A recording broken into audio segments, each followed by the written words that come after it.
Hello, I'm Robert Pugh for the Photographer Academy, and I'm a wedding and portrait photographer, and I also do street photography.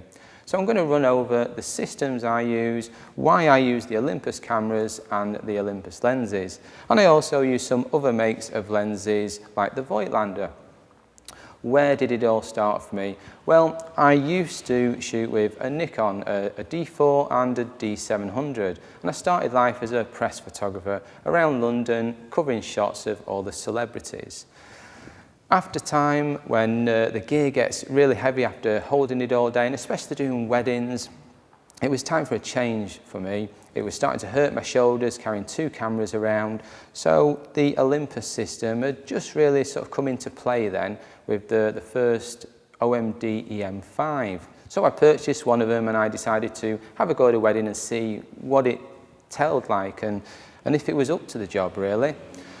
After covering 70% of the wedding with the first camera they brought out, I was so impressed that I decided to get rid of all the Nikon gear and just move over to Olympus. That's kind of when I was approached by Olympus to become one of their ambassadors, and to this day I'm now one of their visionaries that are otherwise known as ambassadors. They've just recently changed the name to visionaries in the UK. So what do I use today? What's my main camera? Well, my main camera is actually this one, and this is the Olympus OMD EM5 Mark II. I love the size of it. It is a micro four thirds camera and it's a 16 megapixel sensor that's in this camera. But don't get too hung up on the megapixel wars. It doesn't really mean any difference. It's the processor inside that does all the work. So always focus on that. Moving on from this, when it's my street photography, then it has to be their new camera. I love this, and this is the Pen F. One of the features on this that I absolutely love, and I love shooting in black and white. And a lot of my work, if you look at it, it's got a kind of the browns and yellow feels to it, and that's because I replicate old films. So Kodak Gold is one of my favourite films, and that's what I kind of replicate. That's my style of photography. This camera has got a film simulation built into it. So we've got a little dial at the front here, and it's got monochrome on it. And that monochrome, it replicates Tri-X. So for all you film lovers out there, you'll know what Tri-X is. Beautiful, straight out the camera JPEGs, absolutely love it. When you're shooting in black and white, you won't need to edit it. Beautiful look. It's got a grain simulation on there, so you can up the grain, you can have it a really sort of contrasty grainy look, or you can bring it down to a nice smooth grain. And it's also got a colour film simulation and a standard mode as well, if you just want to shoot in RAW. Love that camera. Loads of little accessories coming out for it. I have all the little wooden bits on it just to make it that bit more retro and personal to me as well. So that's the Pen F, and that's what I use for my street photography. Of course, I've got to mention the OMD EM1.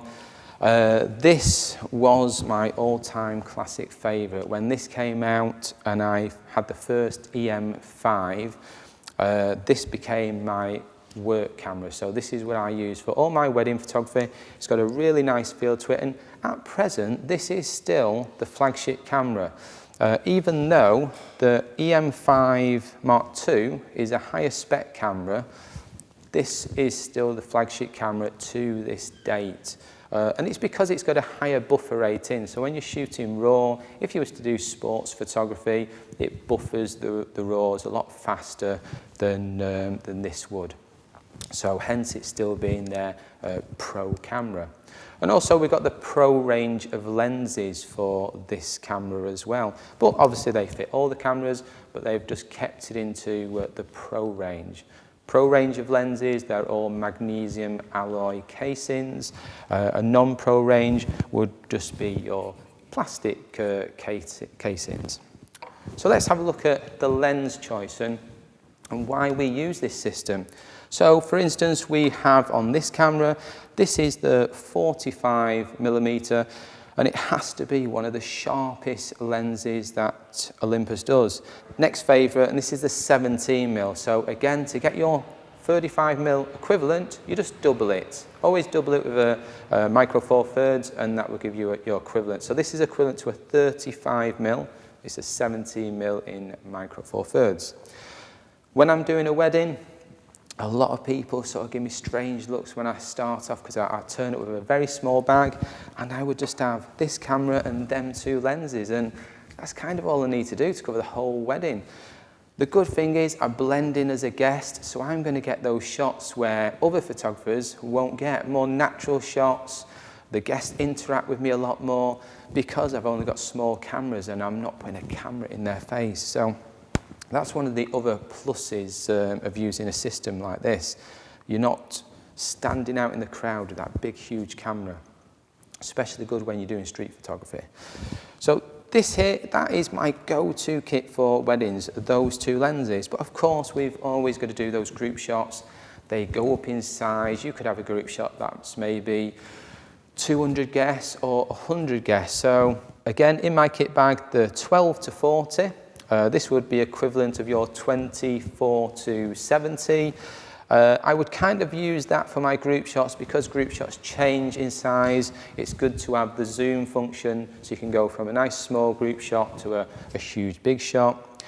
I've also been known when it comes to, say you've got 150 guests and you may be in quite a tight space, then I could use this one, and this is the 17 to 40. It's an absolutely beautiful lens. And there's not that much aberration on the side of the lens when you take a picture. So when it comes to, say, a fisheye or a really wide-angle lens, when you're at its widest, say at 7 or 14, there's normally a slight curve on the side of the picture when you see it on your screens. Well, with this, you won't see that. It is absolutely perfect. With micro four thirds, you don't really get the aberration from their lenses at all because the sensor's so close to the back of the lens, it doesn't really affect it.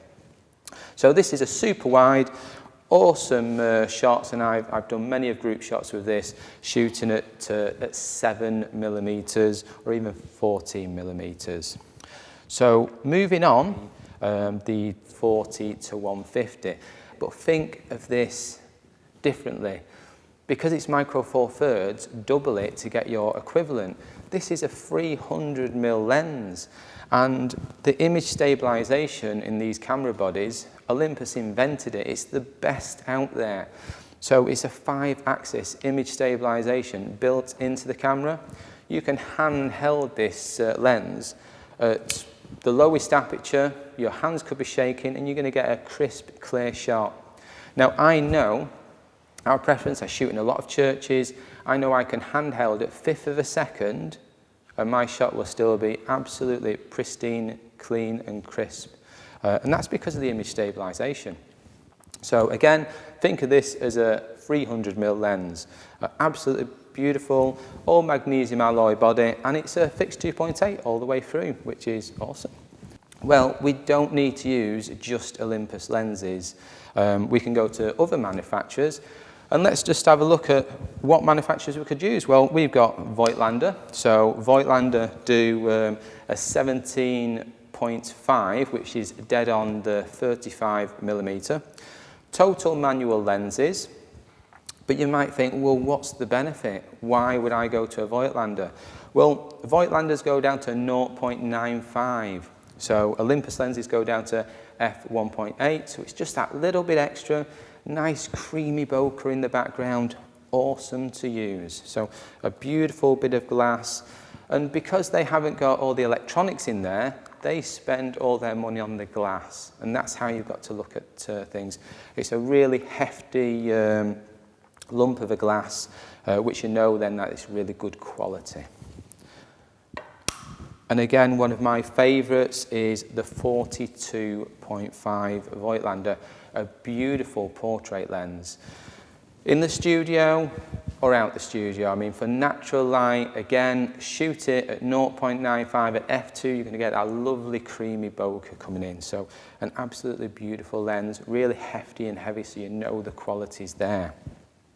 And one thing I should mention is for video capability.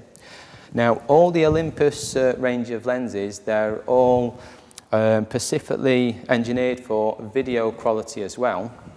But the Voigtlander lenses, they've got a function and it's called a clickless lens. So you can actually move the lens where your aperture clicks as you move it around. You can turn it into silent for video, so when you pull your focus in and out, there's no noise coming from your aperture when you're moving it. So a really good feature to have for videographers. And we've also got Leica lenses. Yes, they cost a fortune, but again, every lens has a certain look, and the Leica lenses, shooting them at f2, it gives that really sort of creamy look to it. And we can use these by way of an adapter. So we've got an adapter here, nothing else is needed. You simply put the lens onto the adapter and it goes straight onto the Olympus mount. And this can open up a whole range of lenses. I mean, you could use Canon, Nikon, anything, Panasonic, they would all go onto the system. Of course, some will be able to take on the electronics through there. So if you use like a Metabones adapter, then you can use the autofocus still. But when it comes to, say, Leica lenses, they're total manual as well. So you would just use a standard adapter. So I guess that sort of wraps up about the cameras and the choice of lenses that you've got. So again, thanks for watching. My name's Robert Pugh for the Photographer Academy, and we'll talk soon. Thanks a lot.